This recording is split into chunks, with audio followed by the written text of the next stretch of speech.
আসসালামু আলাইকুম বন্ধুরা, আশা করি সকলে ভালো আছেন। আজকে আবার একটি নতুন টেস্ট নিয়ে আলোচনা করব, সেটি হচ্ছে সিবিসি মানে complete blood count.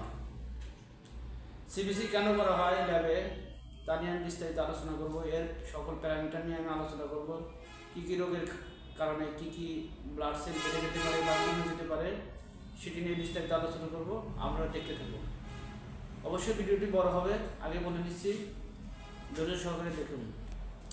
CBC test প্রায় সকল ডাক্তারই দিয়ে থাকেন এবং সিবিসি টেস্ট প্যাথোলজিক্যাল পরীক্ষা একটি গুরুত্বপূর্ণ পরীক্ষা। এই পরীক্ষার মাধ্যমে আমরা অনেক ধরনের রোগ নির্ণয় করতে পারি। সিবিসির মধ্যে যে প্যারামিটারগুলো আছে তার মধ্যে হিমোগ্লোবিন খুবই গুরুত্বপূর্ণ একটা পরীক্ষা। এই হিমোগ্লোবিনের মাধ্যমে আমরা রক্ত স্বল্পতা আছে কিনা তা জানতে পারি। হিমোগ্লোবিন যদি পুরুষের ক্ষেত্রে 14 গ্রাম পার ডে এর নিচে আসে, সেক্ষেত্রে আমরা রক্ত স্বল্পতা আছে বলে ধরে নিতে পারি।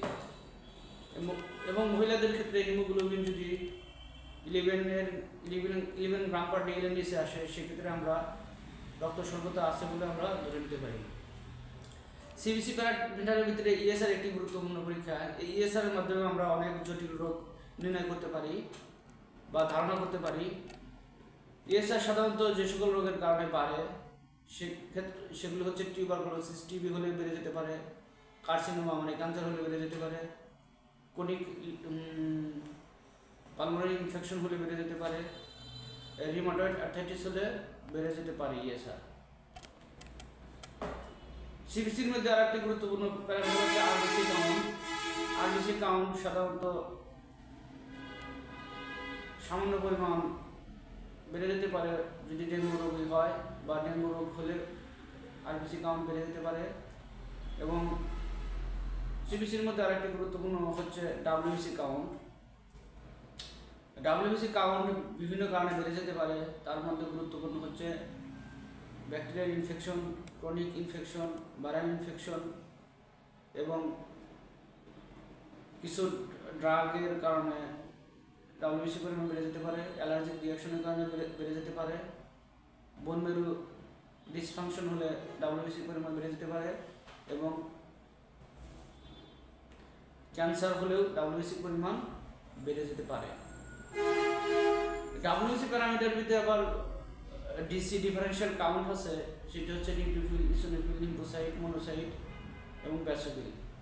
এগুলিও বিভিন্ন কারণে বেড়ে যেতে পারে। যেমন নিউট্রোফিল যদি বেড়ে যায়, সেক্ষেত্রে আমরা জানি অ্যাকুট ব্যাকটেরিয়াল আর ভাইরাল ইনফেকশনের কারণে বেড়ে যেতে পারে। যেমন অ্যাকুট অ্যাপেন্ডিসাইটিস হলে বেড়ে যেতে পারে নিউট্রোফিল, তারপরে নিউমোনিয়া হলে বেড়ে যেতে পারে, এবং টনসিলাইটিস হলে নিউট্রোফিল বেড়ে যেতে পারে।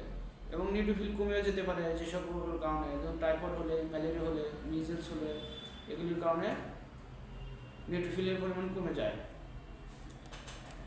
ডিসি ডিফারেনশিয়াল কাউন্টের মধ্যে আরেকটা রয়েছে লিম্ফোসাইট খুব গুরুত্বপূর্ণ। এটা সাধারণত ভাইরাল ইনফেকশন, বিশেষ করে হেপাটাইটিস, টিউবারকুলোসিস, মিজেলস হলে এগুলির কারণে বেড়ে যেতে পারে। ইসোনোফিল, ডিসিপিতে ইসোনোফিল একটি গুরুত্বপূর্ণ। যে সকল রোগের কারণে ইসোনোফিল বেড়ে যায় তার মধ্যে allergic reaction, bronchitis, asthma, parasite ইনফেকশনের কারণে বিভিন্ন ধরনের, যেমন আমাদের শরীরে কিডনি হলে বেড়ে যেতে পারে। মনোসাইট বেড়ে যেতে পারে যে সকল কারণে টিউবারকুলোসিস হলে, সিফিলিস হলে বেড়ে যেতে পারে। ব্যাসোফিল সাধারণত আমরা খুব কম পাই। ক্রনিক মাইলয়েড লিউকেমিয়া হলে বা পলিসাইথেমিয়া বেড়া হলে আমাদের ব্যাসোফিলের পরিমাণ বেড়ে যেতে পারে। প্লাটিলেট, সিবিসির মধ্যে প্লাটিলেট খুব গুরুত্বপূর্ণ। প্লাটিলেট যে সকল কারণে বাড়ে তার মধ্যে হচ্ছে মাইলয়েড লিউকেমিয়া হলে বাড়ে, তার অ্যালার্জিক রিয়াকশন হলে বাড়ে, ক্রনিক ম্যালিগন্যান্সি হলে বাড়ে, হ্যামোরেজ হলে বেড়ে যেতে পারে। এবং ডেঙ্গু ফিভারের ক্ষেত্রে আবার প্লাটিলেটের পরিমাণ কিছুটা কমে যেতে পারে। আবার অ্যাকুট লিউকেমিয়া হলে প্লাটিলেটের পরিমাণ কমে যেতে পারে, অ্যালার্জিক রিয়াকশন হলে কমে যেতে পারে। এইডস হলে কমে যেতে পারে।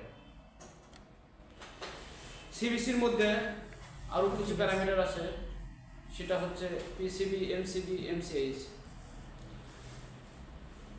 পিসিবি একটি গুরুত্বপূর্ণ। পিসিবি যে সকল কারণে বেড়ে যেতে পারে, সাধারণত ডেঙ্গু ফিভার হলে পিসিবির পরিমাণ বেড়ে যেতে পারে, পলিসাইকেমিয়া হলে বেড়ে যেতে পারে, এবং রক্ত স্বল্পতা হলে পিসিবির পরিমাণ কমে যেতে পারে। এমসিবির পরিমাণ বেড়ে যেতে পারে বিভিন্ন কারণে, তবে কমে গেলে রক্ত স্বল্পতা এবং মাইক্রোসাইটিক অ্যানিমিয়া আছে বলে ধরে নিতে হবে। এমসিএইচ কমে গেলে সাধারণত আমরা বুঝতে পারবো রক্ত স্বল্পতা হয়েছে। এমসিএইচসি সাধারণত কমে গেলে আমরা ধরে নেব হাইপোক্রনিক অ্যানিমিয়া হয়েছে। আমি সিবিসি প্যারামিটার নিয়ে বিস্তারিত আলোচনা করলাম। যদি ভিডিওটি কিছুটা হলে উপকার আপনারা পান দেখে ফেসবুক পেজ হলে ফলো করবেন এবং ইউটিউব চ্যানেলে সাবস্ক্রাইব করবেন। আজকের মতো শেষ করছি। সকলে ভালো থাকবেন। আল্লাহ হাফেজ।